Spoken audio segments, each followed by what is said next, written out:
From above, southern Spain and Portugal appear as a sea of white plastic, Europe's winter garden. The landscape is so thoroughly transformed that from the sky, it almost looks like a patchwork quilt, stitched together by human ambition and necessity. These greenhouses, covering over 40,000 hectares, supply year-round produce to supermarkets across the continent. They are the silent engines behind the tomatoes, cucumbers, and peppers that fill our grocery aisles even in the depths of winter, making fresh vegetables a daily expectation rather than a seasonal luxury. Under the relentless Iberian sun, millions of tons of produce are coaxed from the soil, tomatoes, cucumbers, and peppers grown in defiance of the natural seasons. The greenhouses create their own climate, a controlled world where crops flourish while the outside land remains arid and inhospitable. This agricultural powerhouse generates billions in revenue, transforming once barren land into a global food engine. The transformation is nothing short of miraculous. What was once desert is now a vital artery in Europe's food supply chain, feeding millions far beyond its borders. But behind this abundance lies a hidden cost, one rarely seen by the consumers who benefit from it. The greenhouses are powered not by machines, but by tens of thousands of migrant workers. Their hands plant, tend, and harvest the crops, working long hours in sweltering conditions to keep the supply chain moving. Most are undocumented, drawn from Africa, Eastern Europe, and the Middle East, seeking a better life. They arrive with hope, but often find themselves trapped in a system that exploits their vulnerability. Their labor is essential, yet invisible. Without them, the system would collapse. The produce that fills Europe's shelves depends on their unseen effort, day after day. They live and work in the shadows, their contribution unacknowledged. Many endure harsh living conditions, isolated from the communities they feed. For many, the European dream becomes a nightmare of exploitation and abuse. Promises of opportunity are replaced by the reality of low wages, long hours, and little protection.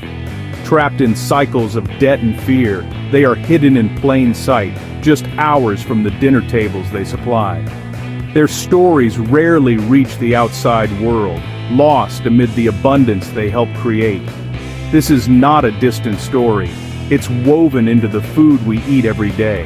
Every salad, every fresh vegetable, carries with it the invisible imprint of their labor. The gleaming sea of plastic conceals a disturbing truth.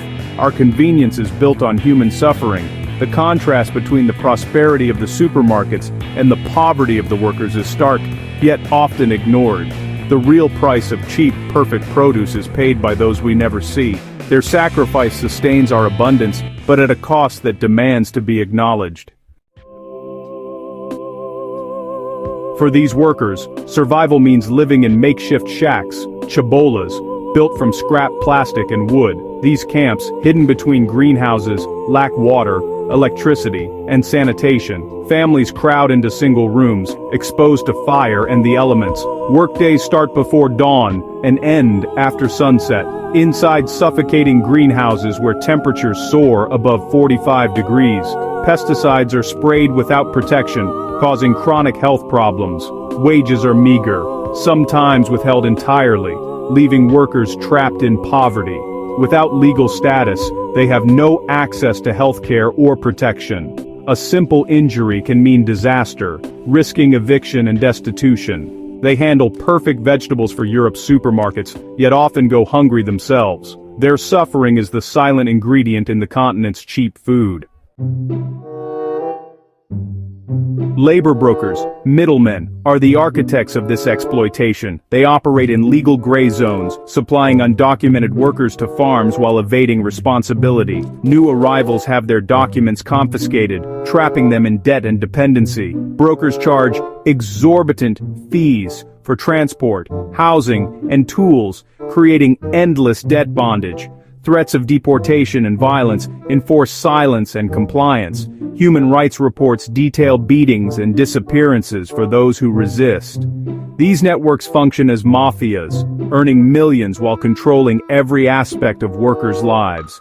Farm owners maintain plausible deniability, but for workers, brokers are jailers.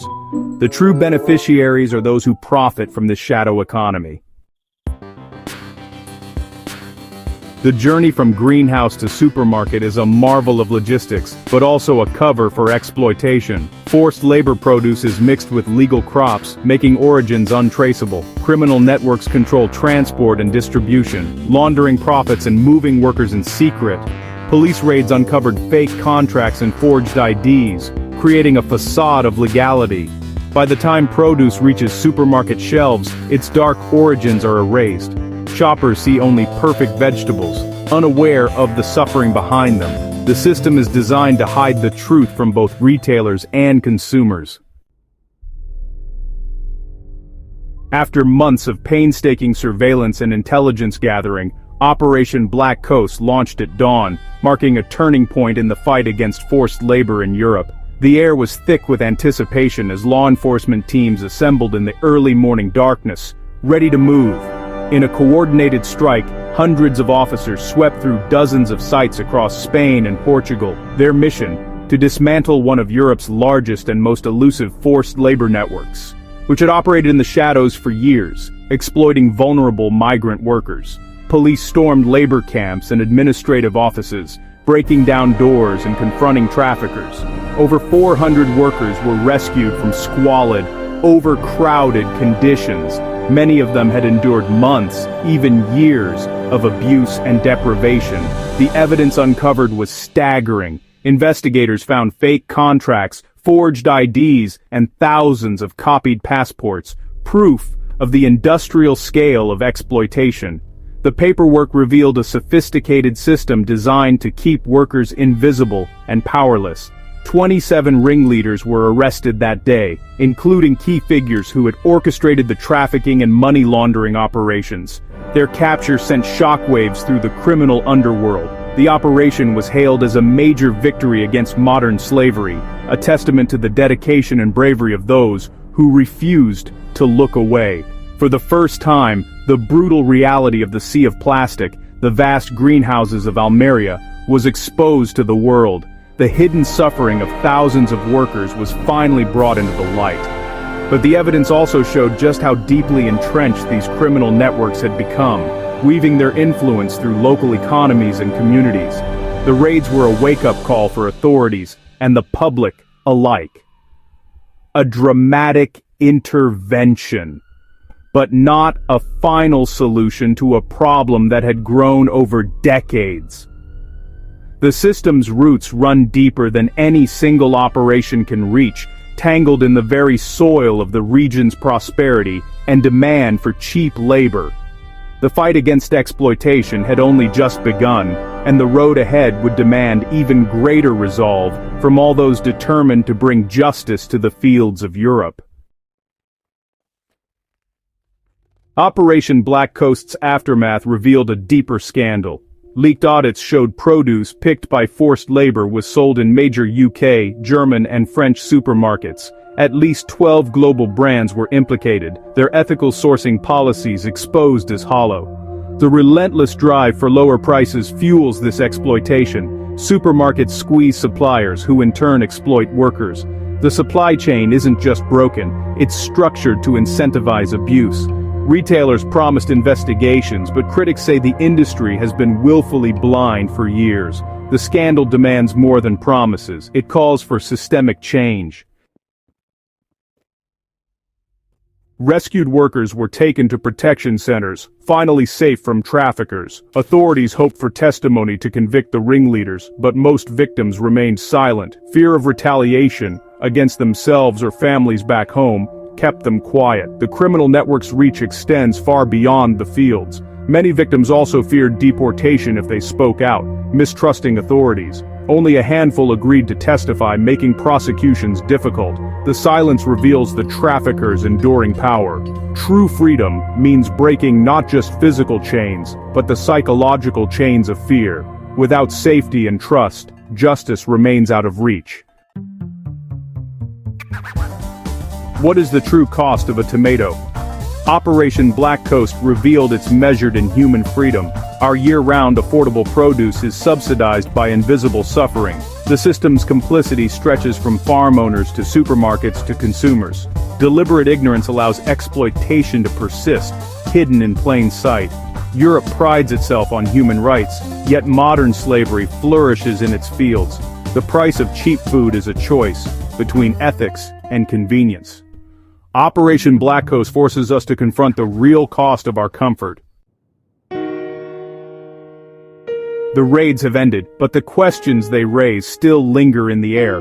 What happens next, and who will step up to address the deeper issues that remain? Arresting a handful of criminals is only the beginning. It doesn't dismantle the economic incentives that drive exploitation. The underlying system, built on the demand for cheap labor, continues to thrive in the shadows. The vast sea of plastic greenhouses will keep demanding a steady flow of low-cost laborers unless the entire system is reformed. Without meaningful change, the cycle of exploitation will simply repeat itself, season after season. Responsibility is not limited to one group. Governments, corporations, and everyday consumers all share a role in perpetuating or ending these injustices. Each decision, from policy to purchase, shapes the future of Europe's food system. Real change demands more than promises.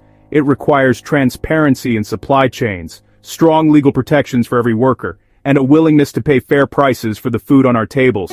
Law enforcement must continue to target criminal networks, but the root causes, poverty, conflict, and the lack of safe legal migration pathways, must also be addressed if we hope to break the cycle for good. Consumers, too, must rethink their expectations. Ethical food comes at a price, and we must be willing to accept the true cost if we want to ensure dignity for those who harvest it. Operation Black Coast is more than just a headline, it's a wake-up call for all of Europe. There are no victimless bargains when it comes to the food we eat. Every choice we make at the checkout has real consequences for the people who feed us, often at great personal cost. Lasting change means refusing to be complicit in a harvest of shame. It means demanding justice, dignity, and fairness for all who work to put food on our tables.